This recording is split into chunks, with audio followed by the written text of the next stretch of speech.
আসসালামু আলাইকুম। বিসমিল্লাহির রহমানির রহিম। প্রিয় শিক্ষার্থীরা, আশা করি তোমরা ভালো আছো। আজ আমি তোমাদের ষষ্ঠ শ্রেণীর পঞ্চম সপ্তাহের গণিত বিষয় নিয়ে উত্তর নিয়ে আসছি। প্রশ্নগুলি তোমরা আগে দেখো যে শ্রেণী ষষ্ঠ বিষয় গণিত অ্যাসাইনমেন্টের ক্রম নির্ধারিত কাজ 2 অ্যাসাইনমেন্ট 2 অধ্যায় ও বিষয়বস্তুর শিরোনাম। দ্বিতীয় অধ্যায় শতকরা ঐকিক নিয়ম অনুপাত শতকরা ঐকিক নিয়ম সংক্রান্ত সমস্যা। তৃতীয় অধ্যায় পূর্ণসংখ্যা সংখ্যারেখায় পূর্ণসংখ্যার অবস্থান তুলনা চিহ্নযুক্ত সংখ্যার যোগ বিয়োগ। চতুর্থ অধ্যায় বীজগণিত প্রতীক চলক সহগ সূচকের ব্যবহার। এরপরে দেখো তোমরা অ্যাসাইনমেন্ট নির্ধারিত কাজ প্রশ্ন 1, একটি ফলের দোকান থেকে 250টি ফজলি আম কিনে আনা হলো। 2 দিন পরে 25টি আম পচে গেল এবং একটি আমের দাম 30 টাকা। কতে বলা হয়েছে 25 টাকা 75 টাকা শতকরা কত? খতে আছে শতকরা কতটি আম ভালো আছে। গতে একটি আম কত টাকায় বিক্রয় করা হলে মোটের উপর 10% লাভ হবে। 2 নাম্বার কোশ্চেন -15, 6, 11 তিনটি পূর্ণ সংখ্যা। কতে -15 এবং 6, 6 + 5 এবং 11 এর মধ্যে এই যে এখানে গ্রেটার দেন বা লেস দেন সমান চিহ্ন বসাও। খতে আছে -15 প্লাস -11 প্লাস 6 এর মান নির্ণয় করো।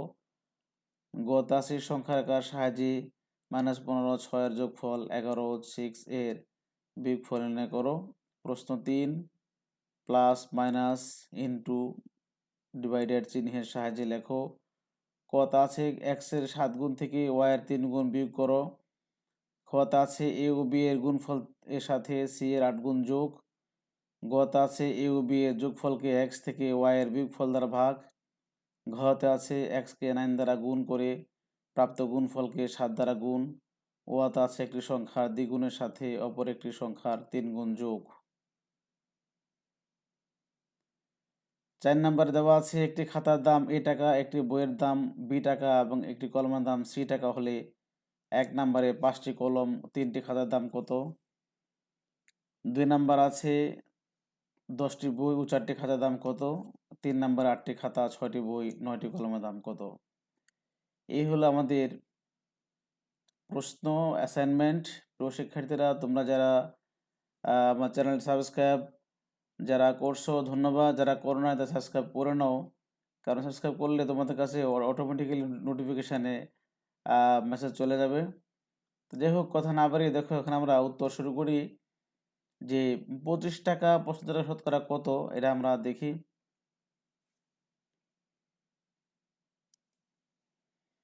এখানে লিখছি আমি শ্রেণী ষষ্ঠ বিষয় গণিত অ্যাসাইনমেন্ট 2 পঞ্চম অধ্যায় 1 নং প্রশ্নের উত্তর। 25 টাকা 75 টাকার শতকরা কত? এখানে লাইন আরো বাড়ানো যেত, 25 টাকা 75 টাকা 25/100 আর শতকরা হলো 100%। তাহলে কাটাকাটি করলে এখানে 25 থেকে 25 3 25 75 1/3 ইন্টু 100%। এখন এখানে 100/3 তাহলে 33 সমস্ত 1/3%। 1 নং প্রশ্ন উত্তর হয়ে গেল। এখন যখন আমরা 2 নং প্রশ্নের উত্তর যাব, দেখো 2 নং প্রশ্নের উত্তর এখানে দেওয়া আছে শতকরা কতটি আম ভালো আছে। তাই এখন আমাদের আম আছে হলো 250টি ফজলি আম কিনে আনা হলো। 2 দিন পর 25টি আম পচে গেল। একটা আমের দাম 30 টাকা। তাহলে শতকরা কতটি আম ভালো আছে? তাই ভালো আছে এটা আমরা এখানে লিখেছি যে মোট আম আমাদের 250টি আছে, পচে গেল 25টি, তাহলে ভালো আছে 250 বিয়োগ 25টি, তাহলে 225টি। এখন 225টি আম ভালো আছে কয়টা আমের মধ্যে? 250টি আমের মধ্যে। তো এখানে লিখলাম আমরা 250টি মধ্যে ভালো আম আছে 225টি। একটির মধ্যে কত? 100টির মধ্যে কত? কাটাকাটি গেলে আমাদের 90টি থাকে। সুতরাং শতকরা 90টি আম ভালো আছে। এ আমাদের খ হয়ে গেল। এখন গ নাম্বার দেখো, গ নাম্বারে আমাদের এখানে বলা হয়েছে যে একটি আম কত টাকায় বিক্রয় করা হলে মোটের উপর 10% লাভ হবে। তো দেখো এখানে আমরা এখানে লিখেছি যে একটি আমের ক্রয় মূল্য 30 টাকা দেওয়া আছে, তাহলে 250টা আমের ক্রয় মূল্য কত? 250 গুণ 30, 7,500 টাকা। আর 25টি আম পচে যাওয়া অবশিষ্ট আম 225টি, এটা আমি ক হতে আমরা পাইছি, তাহলে 225টি আমের ক্রয় মূল্য 7,500 টাকা। একটি আমের ক্রয় মূল্য কত? 7,500 ভাগ 225, তাহলে ভাগ করলে হয় 33.33 টাকা। তাহলে 10% লাভ, তাহলে 100 টাকায় আমাদের লাভ করতে হবে 10 টাকা, 1 টাকা লাভ করতে হবে কম, 10/100। আর 33 সমস্ত 33.33 আমাদের বেশি হলে গুণ হয়ে যাবো গা, তাহলে এখানে ক্যালকুলেশন করলে আমার 3.33 টাকা আসে। এরপরে একটি আমকে 10% লাভে বিক্রি করতে হবে, সমান 33.33 যোগ এই যে এই টাকাটা, তাহলে 36.66 টাকা। সুতরাং প্রতিটি আম 36.66 টাকায় বিক্রি করলে মোটের উপর 10% লাভ হবে। আশা করি তোমরা 1 নম্বরটা উত্তর বুঝতে পারছো। 2 নাম্বার দেখো, 2 নাম্বার যে প্রশ্নটা বলা হয়েছে এখানে, যেখানে -15, 6, 11 তিনটি পূর্ণ সংখ্যা, কতে -15 এবং 6, 6 + 5 এবং 11 এর মধ্যে এই চিহ্নগুলি আমাদের বসাইতে হবে। আচ্ছা দেখো, এখানে -15 আর +6, এখানে নিশ্চয়ই +6টা বড়, তো এখানে আমরা সেভাবে লিখছি যে কোনটা, এখানে কোন চিহ্নটা বসবে।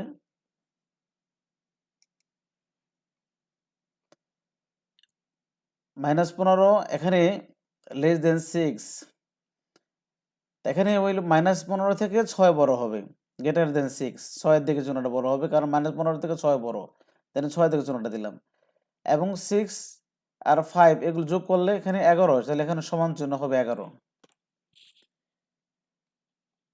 এরপর দেখো 2 নং প্রশ্নের উত্তর, প্রদত্ত রাশি এখানে আমাকে দেওয়া ছিল, এ বলছে এর মান কত, তাহলে এখানে আমি এটা দেখে দেখে তুললাম। মাইনাসে মাইনাসে +15, প্লাসে মাইনাসে -11 +6, তাহলে 15 আর 6 যোগ করলে 21, -11, 21 থেকে 11 গেলে থাকে 10। এই হলো আমাদের 2 নং প্রশ্নের উত্তর। আর 2 নং প্রশ্ন উত্তর গতে যেটা বলা, যে বলছে সংখ্যার আকার সাহায্যে -15, 6 এর যোগফল এবং 11 ও 6 এর বিয়োগফল নির্ণয় করতে বলছে। তো এখন আমরা দেখো এখানে -15 এবং 6 এর মধ্যে যোগফল আমরা জানি যে এখানে শূন্যর বাম দিকে হয় মাইনাস, -1, -2, -3, -4, -5, একবারে -15 পর্যন্ত। এখন এটা যোগফল বের করতে বলছে আমাদের। তার যোগফল এখানে প্রথমে আমরা এখানে -15 দিলাম, -15 থেকে 6 এর দিকে আমরা এদিকে ডান দিকে 6 করে যাবো, এদিকে যোগ, শূন্য ডান দিকে হলো যোগ, তাহলে এখানে -15 6 এর যোগফল -15 যোগ 6, তাহলে -9 হয়।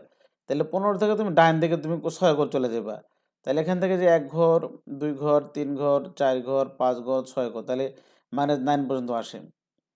হ্যাঁ, শূন্য ডান দিকে ধনাত্মক আর শূন্যের বাম দিকে ঋণাত্মক, এগুলো তুমি লিখে নিবা, আমি এখানে তোমাদের সংক্ষেপে লিখে দিলাম। অতএব -15 6 এর যোগফল হবে -15 যোগ 6, তাহলে কত হয় -9।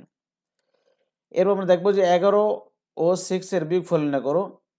তো আমরা এখানে লিখছি যে আবার 11, এখানে শূন্যের ডান দিকে হলো প্লাস চিহ্ন, 11 পর্যন্ত প্রথমে নিলাম। এরপর এখান থেকে আমরা বাম দিকে আমরা কয় ঘরে গেলাম? 6 ঘরে গেলাম। তাহলে এখানে লেখছে যে 11 ও 6 এর বিয়োগফল, 11 থেকে 6 গেলে কত থাকবে? 5 থাকবে। আমরা প্রথমে শূন্য থেকে আমরা এখানে 11 পর্যন্ত নিলাম, চিহ্নিত করলাম। 11 থেকে আবার বাম দিকে আমরা 6 করে গেলাম, 6 করে গেলে কত? এখানে 5 এর জায়গা আসে, তাহলে আমাদের বিয়োগফল হয় 5। এখানে লিখছি আমরা 11 ও 6 এর বিয়োগফল হবে 11 - 6, কত হবে? সমান 5। এই হলো আমাদের আনসার হয়ে গেল। এখন দেখো 3 নং প্রশ্নের উত্তর। 3 নং আমাদের বলা ছিল, 3 নং মধ্যে আমাদের কি বলা ছিল? বলা ছিল যে প্লাস মাইনাস ইনটু ভাগ চিহ্নের সাহায্যে x এর 7 গুণ থেকে y এর 3 গুণ বিয়োগ। তাহলে এখানে আমরা দেখি উত্তরটা।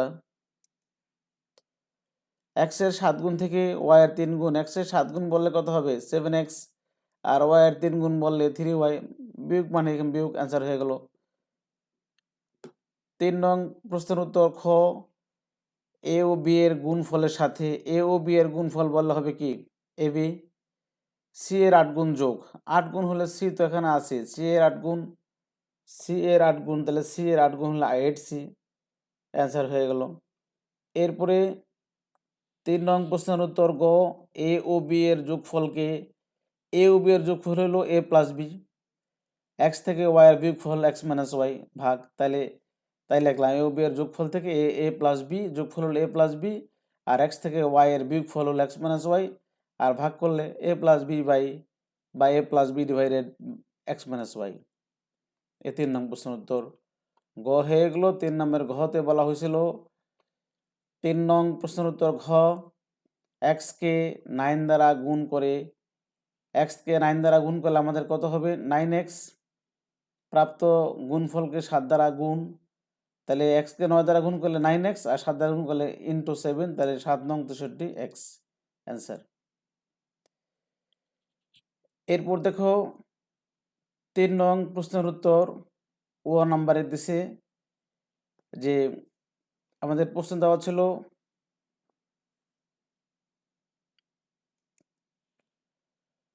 একটি সংখ্যার দ্বিগুণের সাথে অপর এক সংখ্যার 3 গুণ যোগ।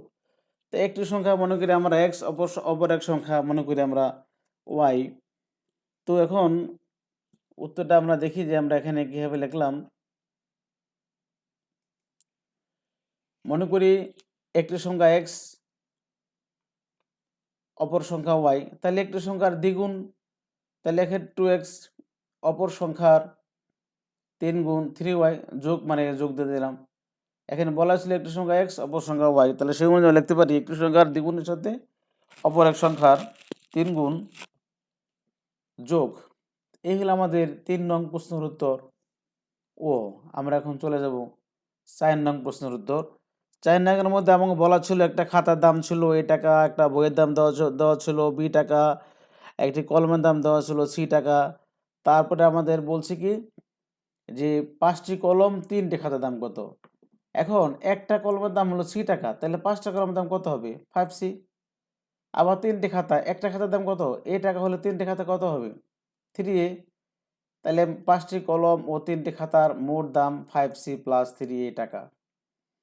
একইভাবে আমরা যদি 2 নাম্বার দেখি, 2 নাম্বারে বলা ছিল যে 10টি বই 4টে খাতার দাম। তো 10টি বই, এখানে একটা বইয়ের দাম কত b টাকা, তাহলে 10টা বইয়ের দাম কত হবে 10b।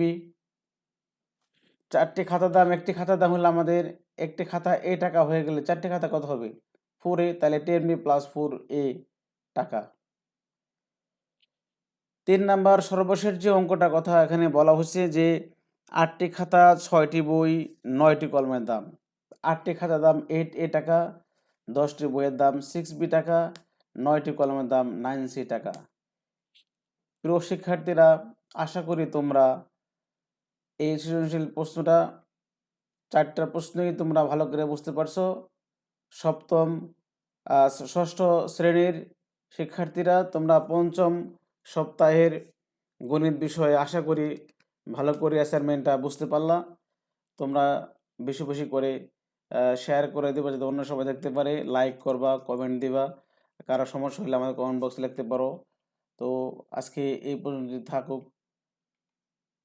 আল্লাহ হাফিজ।